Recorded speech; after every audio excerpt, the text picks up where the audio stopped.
देवाचं वचन आहे, तुमच्या आणि माझ्या आत्म्याला बल देणार आहे, तुमच्या आणि माझ्या आत्म्याला ताकद देणार आहे, तुमच्या आणि माझ्या आत्म्याला हिंमत देणार हे देवाचं वचन आहे।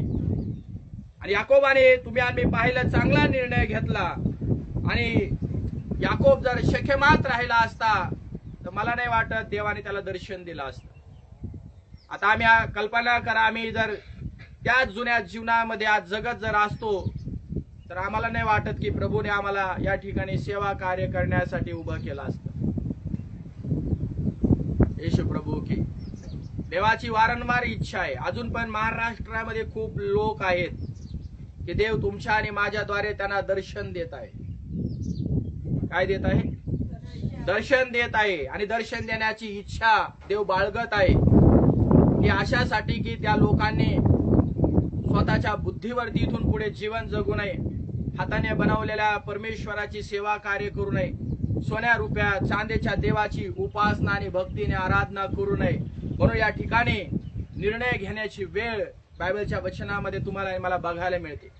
आणि याकोब जर त्याच परंपरेमध्ये राहिला असता, त्याच रूढी रीती रिवाजामध्ये जर राहिला असता तर बायबल सांगते स्वर्ग आणि पृथ्वीच्या निर्माण करणाऱ्या देवाने याकोबाला दर्शन दिलं नसतं।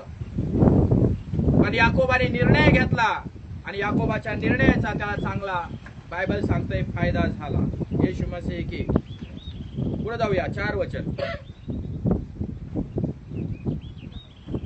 तेव्हा त्यांनी आपल्यापाशी असलेले सर्व परके देव आणि आपल्या कानात असलेली कुंडले याकोबाच्या हवाली केली। आणि याकोबाने शेखेमाजवळ असलेल्या यला वृक्षाखाली ती पुरून टाकली। काय टाकली बघा, हे तुम्ही बारकाईने अभ्यास करायचा घरी। निर्णय घेणं हे आमच्या हातामध्ये आहे की सर्व शक्तिमान देवाबरोबर तुम्हाला आणि मला चालायची किंवा नाही चालायचं, हा तुमचा आणि माझा वैयक्तिक निर्णय आहे।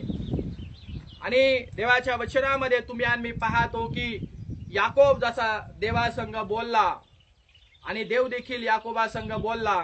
बायबलच्या वचनामध्ये लिहिलं आहे याकोबाला देवानं दर्शन दिलं। कारण का? याकोब देवाला शरण गेला। तुम्ही आणि मी कोणाला शरण आलं पाहिजे? म्हणा सगळ्यांना, कोणाला शरण आलं पाहिजे? मग याकोबाने आपल्या जीवनात ठरवलं की मी परमेश्वराच्या शब्दाचं पालन करेन। हालेलुया, मी देवाच्या वचनाचं पालन करेन त्याने ठरवलं। आणि त्याच्या घरामध्ये त्याच्या कुटुंबामध्ये तुम्ही आणि मी जे चाललेला रीतिरिवाज होतं तुम्ही आणि मी त्या ठिकाणी पाहत होते बंद त्याने करून टाकलेला आहे। हालेलुया, म्हणा सगळेजण काय केलं त्यांनी? याला झाडाच्या खाली करून टाकलं। नाव निशाणी त्यांनी काय केलं? मिटून टाकली। जर तुमचं घर, तुमचं परिवार आणि तुमचं फॅमिली वाचवण्याची जबाबदारी आज तुमच्यावरती आहे। तुम्ही जर बेथेलमध्ये आलेला आहात आणि बेथेलमध्ये जर येत असाल तर परमेश्वराच्या शब्दाचं तुम्ही काटेकोरपणे पालन करणं फार महत्वाचं आहे। म्हणा आमेन। जर काटेकोरपणे तुम्ही आणि पालन करत असाल तर प्रभू येशू ख्रिस्त तुम्हाला आणि मला या ठिकाणी दर्शन देईल। काय देईल? मला सगळ्यांना काय देईल? दर्शन देईन। पण जे देवाला आवडत नाही, याकोबाच्या जे घरात होतं, याकोबाने चांगला निर्णय घेतल्यामुळे याकोबाला देवाने चांगली मदत केली। येशू मसीह की, येशू मसीह की। राहेलने बायबल सांगते आपल्या बापाच्या घरातून मूर्त्या चोरून आणल्या होत्या। काय आणलं होतं? आणि तुम्हाला आणि मला माहित आहे तिचा बाप साधारण नव्हता राहेलचा बाप। याकोबाचं हे पहिलं प्रेम होतं। आणि ज्यावेळेस शास्त्रामध्ये लिहिलं आहे त्यांचं लग्न झालं, असं लिहिलं आहे की बऱ्याच दिवस, किती वर्ष काम केले याकोबाने त्या ठिकाणी?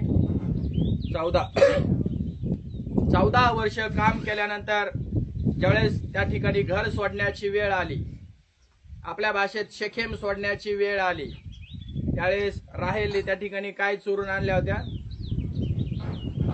देवाच्या मूर्त्या चोरून आणल्या असं बायबलमध्ये लिहिलं आहे। कळतंय का तुम्हाला काय चोरल्या त्या? हा, आणि त्यामुळे या ठिकाणी निर्णय घेण्याची वेळ आली याकोबाला. आणि याकोबाने या ठिकाणी तुम्ही आणि मी पाहतो अतिशय चांगला निर्णय घेतलेला आहे. येशू मसीह की. अजून 5 वचन वाचा पुढं. मग त्यांनी कूच केले आणि आसपासच्या नगरातल्या लोकांच्या मनात देवाने अशी दहशत उत्पन्न केली की ते याकोबाच्या मुलांच्या पाठीस लागले नाही. वचन 2 वाचा.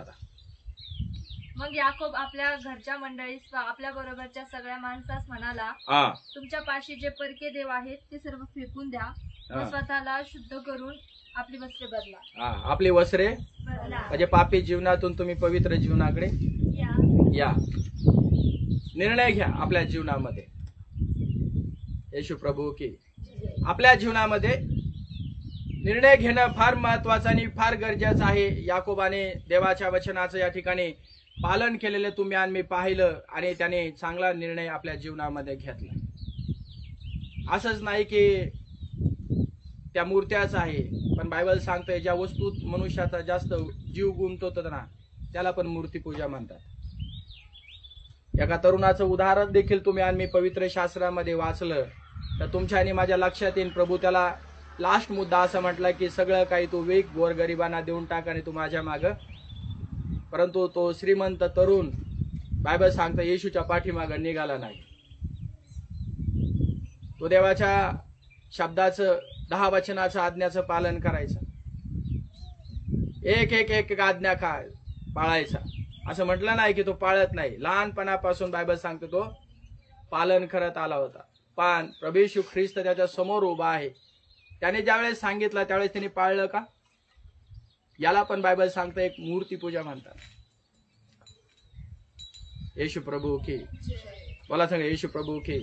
मग याकोबाने निर्णय घेतला की मी देवासाठी एक वेदी बांधीन. शेजाऱ्याला सांगा मी देवासाठी एक वेदी बांधीन. आणि याकोब देवाने त्याला दर्शन दिल्यानंतर याकोब देवाबरोबर विश्वासू राहिला. आमेन. तुम्हाला जर देवाने दर्शन दिलं आहे तर तुम्ही प्रभू येशू ख्रिस्ताबरोबर विश्वासू राहा. जोपर्यंत तुम्हाला जगातून देव काढून घेणार नाही आणि पुन्हा ख्रिस्ताचं दुसरं आगमन होणार नाही तोपर्यंत तुम्ही त्याच्याबरोबर राहा, त्याच्याबरोबर जीवन जगा, त्याच्याबरोबर चाला. आणि आपलं अंतःकरण एक वेदी आहे हे कधीच विसरू नका. येशू मसीह की. देव तुमच्या आणि माझ्या संकटात तुम्हाला आणि मला सदैव मदत करतो आणि त्याचा चांगुलपणा तुम्हाला आणि मला कुठं पण दाखवतो. जर तुम्ही आणि मी तुमची आणि माझ्या अंतःकरणाची एक वेदी परमेश्वराला बनवले आहे आणि या वेदीमध्ये या अंतःकरणामध्ये नेहमी पवित्रता ठेवा. हालेलुया. जे कटुता असेल, मत्सर असेल, राग असेल, द्वेष असेल, निंदा असेल, जे काही देवाला जे पसंत नाही ह्या वेदीमधून बाहेर काढा. आणि आज प्रार्थना अशी करा की प्रभू तुझ्या चांगुलपणाचा अनुभव माझ्या जीवनामध्ये तू दे आणि माझ्या जीवनात माझ्या ह्या हृदयाच्या वेदीमध्ये जे काही चुकीचं वाटत असेल सगळं काही काढून टाक. येशू मसीह की. याकोबाला संकटामध्येच देवानंच धीर दिला. आपल्याही जीवनामध्ये ज्यावेळेस संकट येतील त्यावेळेस आम्हाला धीर देणारा फक्त तोच आहे.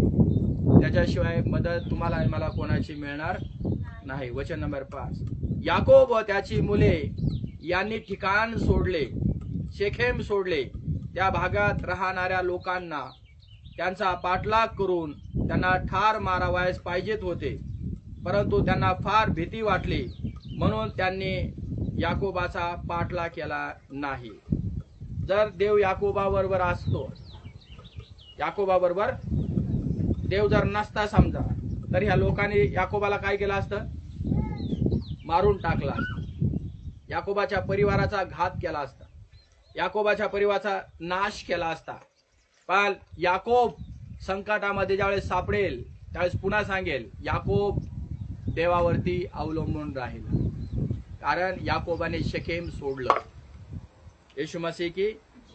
काय सोडलं? आणि लोकांना भीती वाटली याकोबाचा आम्ही पाठलाग करायला जातोय पण याकोबा बरोबर कोण आहे? देवाच्या लोकांनो, इमॅन्युएल परमेश्वर जो तुमच्या आणि माझ्या बरोबर आहे, तुमच्या आणि माझ्या आतमध्ये तो राहत आहे. आज या युगाच्या समाप्तीपर्यंत, या युगाच्या शेवटापर्यंत त्याने त्याच्या विश्वास ठेवणाऱ्या आणि आज्ञा पालन करणाऱ्या लोकांना अभिवचन दिलं आहे की मी तुमच्या बरोबर सदैव राहणार आहे. या जगामध्ये असताना असं म्हणू नका की लोक तुमचा पाठलाग करत नाही. ही सेवा कार्य करत असताना, ही मिनिस्ट्री करत असताना, ही प्रार्थना करत असताना किंवा लोकांना संदेश सांगत असताना, देवाचं वचन सांगत असताना लोक षडयंत्र रचतात, लोक प्लॅन रचतात, अनेक प्रकारच्या योजना त्यांच्या चालू असतात. परंतु जर देव तुमच्या आणि माझ्या बरोबर असेल आणि देवाला या अंतःकरणाची विधी जर तुम्ही बनवलेला असेल तर देव तुम्हाला याकोबासारखं अभिवचन देतो, तू जाशील, तुला कोणी हात लावणार नाही. तुझ्या डोक्याचा केस देखील बायबल सांगतंय मोजलेला आहे, माझ्या परवानगीशिवाय तो खाली पडणार नाही. देवानं तुम्हाला आणि मला अभिवचन दिलेलं आहे. मग तुम्ही आणि मी ही सेवा कार्य जगामध्ये करत असताना नेहमी परमेश्वराला आपल्या संकटात मदत करणारा म्हणून स्वीकारा आणि रोज म्हणा, तू माझ्या बरोबर आहे, मला कशाची भीती वाटणार नाही. चारी बाजूनी शत्रू जरी आमच्या उभे जरी राहिले, वैरी जरी उभे राहिले, दुश्मन जरी उभे राहिले, ते तुम्हाला आणि मला टच करू शकणार नाही, तुम्हाला आणि मला मारू शकणार नाही, तुम्हाला आणि मला ते हाणू शकणार नाही, तुम्हाला आणि मला ते ठार करू शकणार नाही, ना तुमच्या परिवाराला ठार करू शकणार नाही, ना माझ्या परिवाराला ठार करू शकणार नाही. या शेवटच्या दिवसामध्ये लोक फार घाबरत आहेत. वातावरण असं बेडप होत चाललेलं आहे आणि लोक घाबरून चाललेले आहेत. त्यामुळे लोक सुवार्ता सांगायला बंद झालेत. त्या मिटिंगा होत्या त्या आता जवळपास बंद झालेल्या आहेत. कितीतरी गोष्टी तुम्ही आणि मी पाहतो. परंतु ज्याला माहित आहे की इमॅन्युएल परमेश्वर माझ्या संगती आहे, त्याला कशाची भीती? आमेन.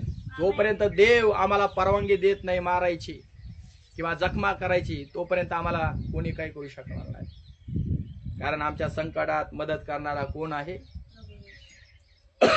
बोला, माझ्या संकटात मदत करणारा कोण आहे? प्रभू येशू ख्रिस्त आहे. 6 वचन. अशा रीतीने याकोब व त्याचे लोक कनान देशात लूज येथे पोहोचले. कनान देश म्हणजे आजचा स्वर्गीय देश, आणि त्यालाच आता बेथेल म्हणतात. तर आम्हाला सगळ्या जणांना आज मार्ग मिळाला आहे, जीवनाचा मार्ग.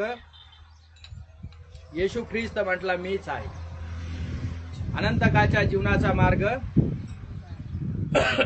येशू ख्रिस्त म्हटला मीच आहे. ज्यांना स्वर्गात जायचं आहे तो मार्ग मीच आहे. यासाठी तुम्हाला आणि मला देवाने सांगितलेलं आहे, शेखेम सोड आणि बेथेल भाकरीच्या घरात ये. तुला जर स्वर्गात जाण्याची इच्छा आहे म्हटल्याने कुणी स्वर्गात जाणार नाही, आणि मी प्रार्थना केल्याने कुणी स्वर्गात जाणार नाही. लक्षात ठेवा, स्वर्ग हे तुम्हाला निवडावा लागेल. याकोबाच्या परिवाराने निवडलं. जर तुम्हाला आणि मला मृत्यूच्या नंतर स्वर्गामध्ये जाण्याची इच्छा आहे तर तुम्हाला आणि मला निर्णय घेणं फार महत्वाचं आहे. आणि निर्णय असा घ्या की जसा लोट, त्याचा परिवारही तुम्ही पहा, अब्रामाचं परिवार देखील तुम्ही पहा, आणि याकोबाचं परिवार देखील तुम्ही पहा. ते कनान देशात आले म्हणजे स्वर्गामध्ये आले. म्हणून आपल्या जीवनामध्ये आता डिसिजन घ्या की माझ्या बुद्धीवर, माझ्या शक्तीवर, माझ्या ताकदीवरती मी माझ्या गावात राहणार नाही. मी अशी तशी भक्ती करणार नाही, पण सत्य परमेश्वराची भक्ती करण्यास आज माझं मन तयार आहे. तर मी बेथेलमध्ये जाणं किंवा स्वर्गाच्या उपस्थितीमध्ये जाणं किंवा देवाच्या लोकांमध्ये जाणं किंवा देवाच्या घरामध्ये जाणं मी कधीच बंद करणार नाही. हालेलुया. आणि हे करत असताना त्रास, संकट, प्रॉब्लेम, समस्या अनेक आपल्या जीवनामध्ये येणार आहे, जसे याकोबाच्या जीवनावरती आलेले आहे.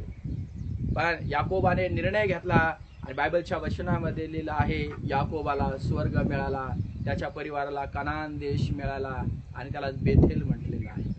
जर तुम्ही बेथेलमध्ये येत असाल, तुमचा आत्मा या ठिकाणी येऊन तृप्त होईल.